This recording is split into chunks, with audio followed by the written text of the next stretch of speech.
What had to be the upset of the week, guys, was Harlingen South at home against PSJA and coming up with a big win. PSJA, Harlingen South led off and they had the lead early. Then PSJA came back, but then Harlingen South came on strong. And one of the reasons why this was an upset is because Harlingen South was playing without Gilbert Leal in the stadium. The coach had been arrested on Wednesday night, and now off with the team. Harlingen CISD gave the reins to Jim Morton.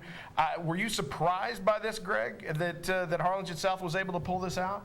No, sometimes you can galvanize a team around a problem like that. They kind of get that, hey, beady-eyed thing. And, Jimmy Morton, look, has been around forever. He was a great player. He's charismatic. The kids love him. So, I guess I'm a little surprised, but I'm excited for them. South ran the ball real well, 171 yards rushing, and Austin Lambert, that linebacker with a young defense, maybe they're a pretty good football team despite all the problems.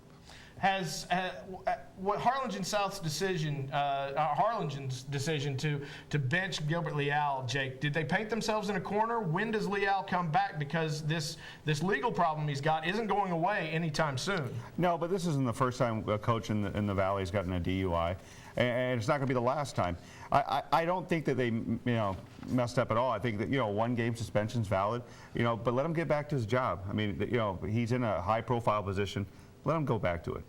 Of course, some of the South fans saying, let's see what Jim Morton can do as head coach. This is kind of a tricky spot for the Hawks, Brendan. Yeah, it is. We were saying before, did they win for him or did they win despite him in his absence? He still has been there for the beginning part of the season. He's still trying to turn around this program and instill a winning attitude. He game planned for this game this week, and ultimately they're his players and his offense that did the work and went out and beat PSJA. Also with the Bears, though, we got to look at PSJA. They were thought to be one of the top teams in that district, and they've looked shaky in some games, and now they lose to South. So absolutely, but now the Hawks find themselves in an even bigger game than last week. They're going at Far to take on PSJA North. Let's get your picks on this game. How do the Raiders do against the newly rejuvenated Hawks? Yeah, I'll still take North in this one. I think the Raiders are they have bounced back. They started slow against Donna, but since then they've looked pretty good, against Harlingen. But everyone looks pretty bad against Harlingen this season so far. So I'll take the Raiders to bounce back next week. I think South's game was a very big emotional win, but I'm still going to take North.